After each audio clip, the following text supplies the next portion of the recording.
KPU Sumatera Selatan membuka pengajuan bakal calon anggota DPRD Provinsi Sumsel untuk pemilu 2024. Sejak dibuka 1 Mei lalu, belum ada parpol yang menyerahkan pengajuan tersebut. KPU Sumsel memahami parpol masih menyiapkan berkas persyaratan setiap bakal calon legislatif. Setiap caleg wajib memiliki surat keterangan sehat, bebas narkoba, serta tak pernah dipidana. Meski penerimaan berkas masih dibuka sampai 14 Mei, KPUD mengimbau agar parpol segera melakukan pendaftaran. Dengan mendaftar lebih awal, masih ada waktu bila diperlukan perbaikan.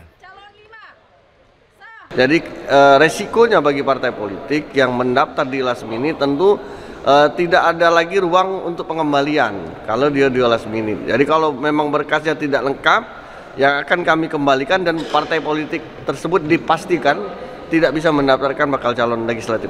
Dalam proses pengembalian itu boleh dilakukan perbaikan, tapi dalam ruang 1 sampai 14 Mei 2023. Sementara itu, KPU Sumsel sudah menerima dokumen pendaftaran bakal calon anggota DPD. Salah satu calon yang menyerahkan dokumen pendaftaran, Ratu Tenile Riva, sebelumnya sudah selesai melalui tahap verifikasi administrasi dan faktual KPUD. Sebagai generasi milenial, ia menargetkan suara terutama dari pemilih pemula. Tentunya seluruhnya, karena pemilih itu kan semua rentang usia yang sudah memenuhi syarat. Tapi saya memang kebetulan memang milenial, lahir tahun milenium, jadi mungkin lebih mengajak para pemuda-pemudi.